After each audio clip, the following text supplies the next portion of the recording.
Je vous remercie d'avoir répondu présent nombreux ce soir pour cette réunion qui est maintenant un peu traditionnelle, réunion de clôture de saison estivale. On s'était vu en juin pour la réunion de préparation de saison.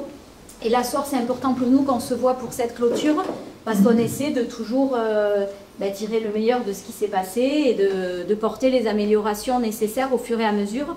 Donc je remercie évidemment les représentants de la gendarmerie, des pompiers, la police municipale, le syndicat des baignades, Stéphanie Barnex, la directrice qui est avec nous, qui est très sollicitée, merci beaucoup Stéphanie, tous nos commerçants de la plage, les services de la mairie, nos nageurs sauveteurs, tout le monde, merci beaucoup, l'office de tourisme, Jeanne Mouly, merci beaucoup d'être avec nous ce soir, c'est important pour nous.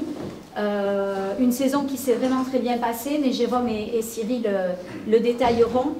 Et on prendra bien sûr, avant de partir, un petit verre de l'amitié tous ensemble avant d'envisager la saison de l'année prochaine. Mais les services, je vous annonce d'ores et déjà, sont déjà en train de préparer les choses pour qu'on soit moins dans le rush au mois de juin l'année prochaine. Donc, avis aux commerçants, ça sera pratiquement parfait l'année prochaine. Allez, merci Madame la maire. Merci à tous d'être là pour la réunion traditionnelle. Je vais juste vous dire en quelques mots que l'été est passé très très vite, on ne l'a pas vu passer, on est déjà à la fin. Je voulais remercier avant de commencer vraiment chacun d'entre vous pour votre contribution sur le secteur plage, que ce soit sur l'animation avec le commerce, la surveillance avec les services des forces de l'ordre et pompiers, les nageurs sauveteurs bien entendu, l'office du tourisme. N'oublions pas qu'il a quand même été bien chamboulé pendant toute cette saison. Et merci aussi au club de volley qui nous a fait une animation sur la plage pendant toute la saison. Ça faisait plaisir de voir que les terrains n'ont pas été investis pour rien.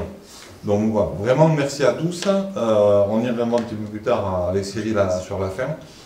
Juste pour vous replanter un petit peu le contexte de la saison.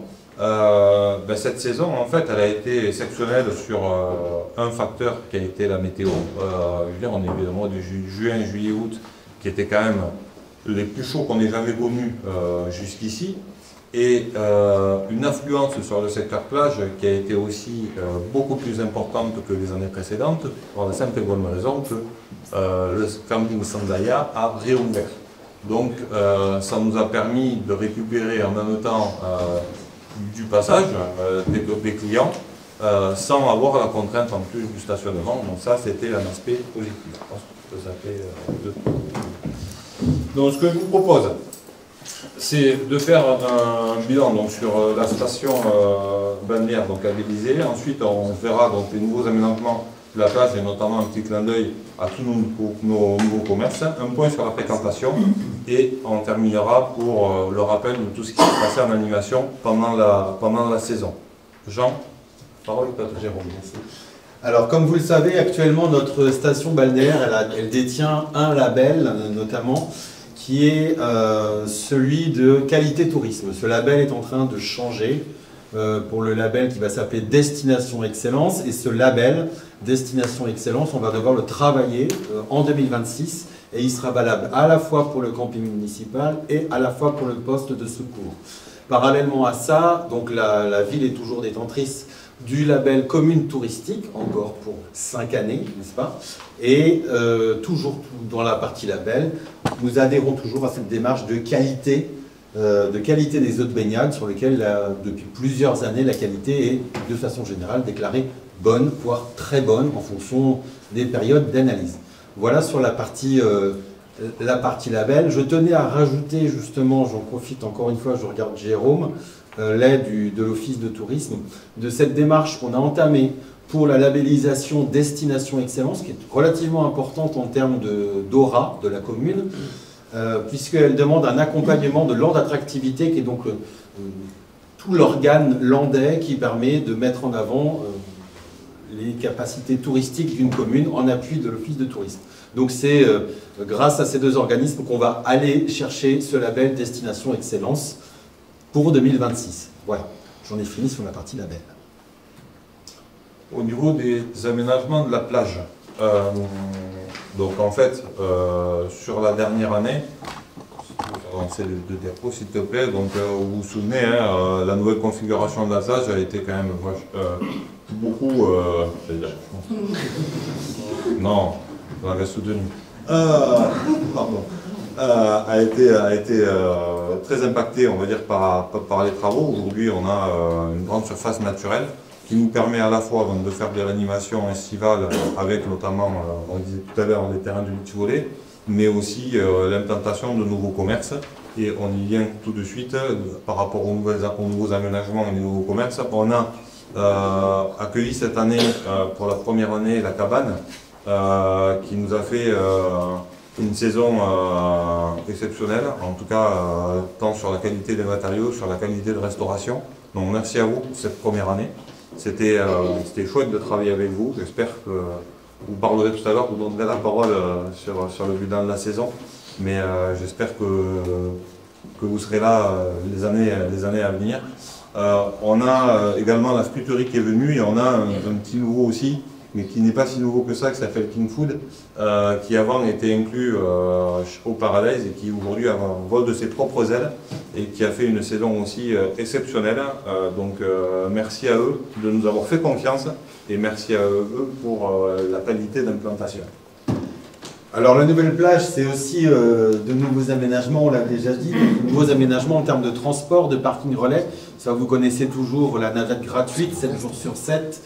Cette année, ça a été pendant 9 semaines de navette de 7h à minuit, avec donc toujours de parking relais. Et j'avais quelques chiffres à vous apporter sur le bilan du parking vélo surveillé. Cette année, on a recensé sur les 8 semaines 8380 vélos.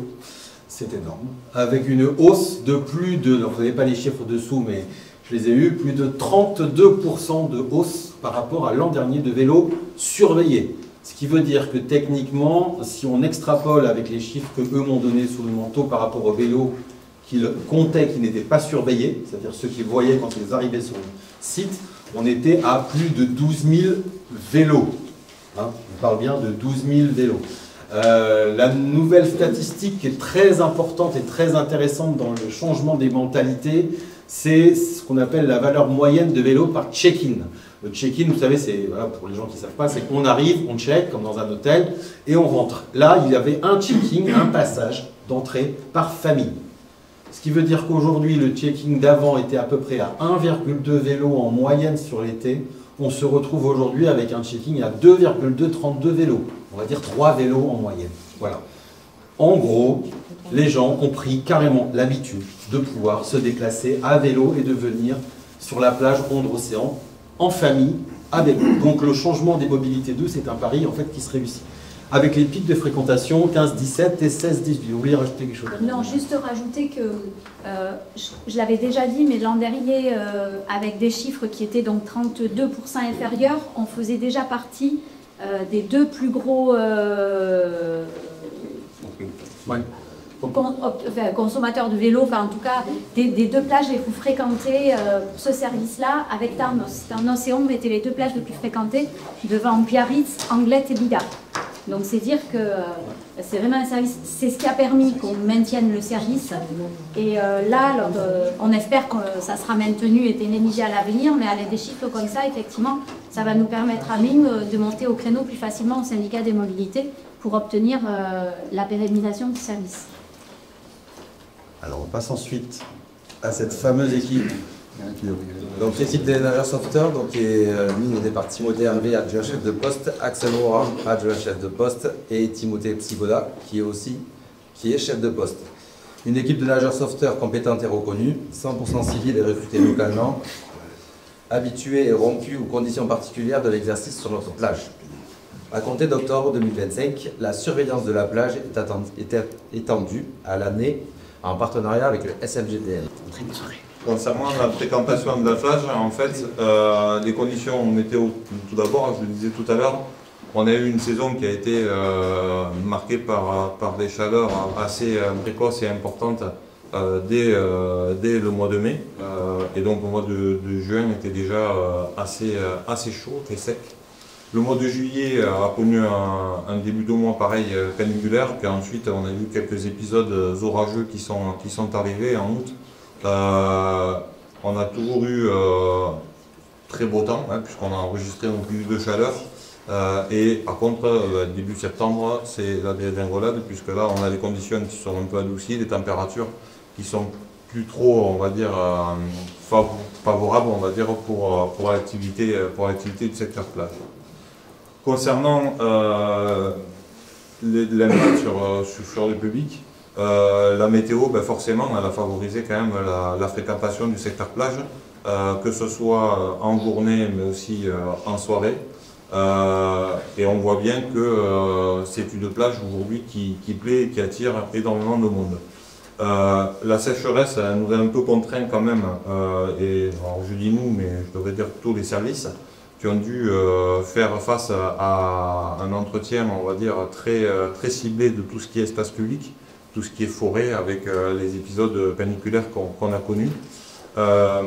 Et ensuite, il y a eu aussi à un moment donné l'activation du PCS, ou du moins une surveillance sur le PCS par rapport à nos personnes les plus fragiles sur la commune.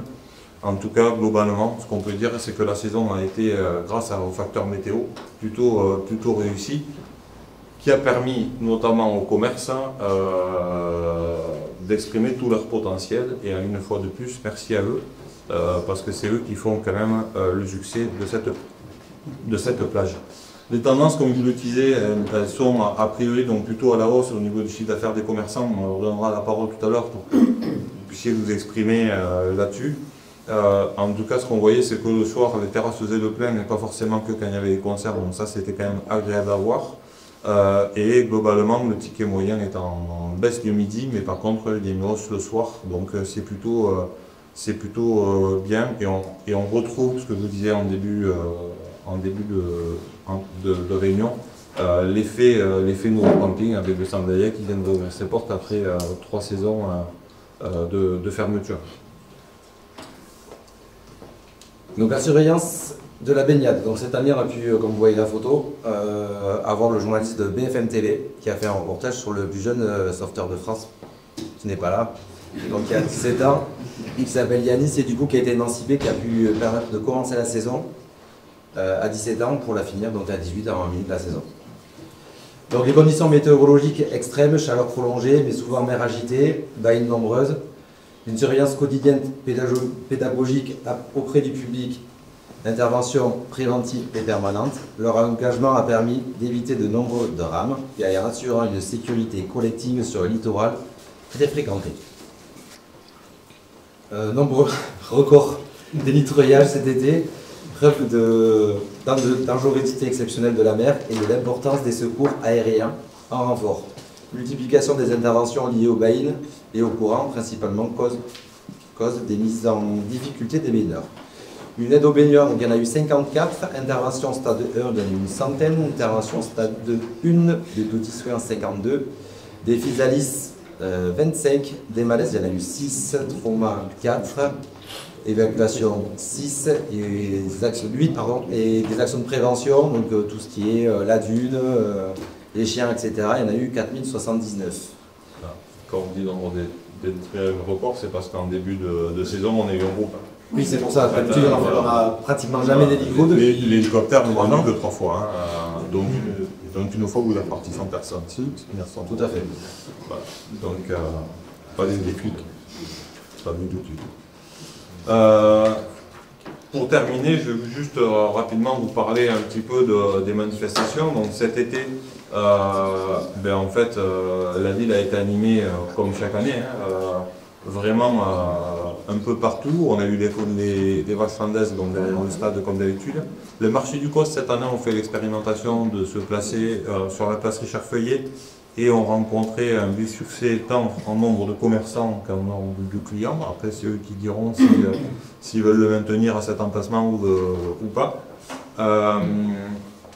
On a eu aussi donc, les mercredis de la pelote, on a eu bien sûr le marché dominical, mais ça c'est pas que sur la saison estivale, c'est toute l'année, même quand il pleut. Les fêtes de la ville donc, sont tenues donc, fin juin, on a eu les casetas au mois de juillet, et par contre la fête de la Lune, elle, a été annulée en raison des éléments météorologiques, on en parlait tout à l'heure. Merci pour la qualité de nos échanges, merci pour les dialogues. On a mené un plantage ensemble, ne l'oublions pas. C'était aussi un sacré challenge qu'on a relevé ensemble et encore le retour ce soir, j'aurais tendance à dire qu'il a été réussi. Donc merci à tous, merci Madame le maire pour votre confiance et merci à mon collègue et ami Cyril pour son soutien et son accompagnement aussi sur la gestion du poste de secours. Vous le savez, je ne prends pas souvent la parole en réunion de fin de saison, n'est-ce pas, monsieur Marbleu? Et cette année, je tenais particulièrement à le faire. La saison estivale que nous venons de vivre a été intense et parfois éprouvante, marquée notamment par des épisodes de canicule, alerte feu de forêt, vagues de submersion, physalis. Je tenais également à remercier la DFCI ainsi que la CCA de Hondres qui ont assuré des rondes pendant la vigilance feu de forêt. Cette organisation, mise en place sur l'ensemble du département des Landes, a permis de renforcer la sécurité et de prévenir efficacement sur les risques liés aux feux de forêt. Pourtant, malgré ces circonstances, nous avons connu une affluence record dès le mois de juin et cela n'a pas été possible sans l'engagement collectif de tous les services. Je voulais d'abord remercier très sincèrement l'ensemble des employés communaux. Sans vous, rien n'aurait pu être mis en place. Une mention particulière sur les services techniques, les ressources humaines et le service foncier. Je tiens aussi à saluer celles et ceux qui travaillent aussi dans l'ombre, Valérie, Armen et Manu, dont le dévouement est essentiel. Je n'oublie pas non plus notre DGS, M. Patrice Lenay, et notre DGA, Mme Darger, pour la préparation tout au long de l'année et la gestion budgétaire et la mise en œuvre opérationnelle. Je souhaitais également remercier la gendarmerie qui a renforcé ses effectifs cet été du 28 juin au 28 août avec 12 gendarmes supplémentaires. Merci à l'adjudant Xavier Coust, de la COP Tarnos et Saint-Martin-de-Seignange, ses équipes pour leur engagement et leur professionnalisme. Je m'adresse aussi aux 10-40 et à mon lieutenant, M. Philippe Joré-Guibéry, qui est arrivé juste discrètement derrière, et M. Jean-Christophe Hubin, qui eux aussi, et tous les pompiers volontaires, merci pour votre implication précieuse durant toute cette saison estivale. Un grand merci aussi à la police municipale qui a œuvré sans relâche pour garantir la sécurité et la stabilité de tous, avec plus de 600 verbalisations cet été. Merci à M. Karim d'être présent ce soir. Je tiens à souligner l'arrivée d'Hélène au service foncier qui a su prendre en main avec efficacité la gestion de la plage et la relation avec les commerçants. Merci également à tous les hébergeurs et commerçants qui ont accueilli avec professionnalisme et chaleureusement les nombreux visiteurs qui sont venus découvrir notre ville en cet été 2027. Cette année, nous avons aussi renforcé la sécurité de la plage avec un agent de sécurité le soir. Merci à M. Croisier et son équipe de Pas Sécurité pour leur présence et leur réactivité, même s'ils ne peuvent pas être présents parmi nous ce soir. Ma gratitude aussi envers la SNSM, partenaire fidèle depuis longue date. Merci à la directrice Magdalena Salaveri et son directeur adjoint, ainsi qu'à toutes ses équipes et leur engagement à nos côtés. Depuis plusieurs années, j'ai également le privilège de travailler avec le SMGBL. Merci à Mme Barnex pour sa confiance, pour le travail mené ensemble tout au long de ces années. Stage maire, préparation de la réglementation, des arrêtés, de la préparation de la saison estivale et des postes de secours, etc.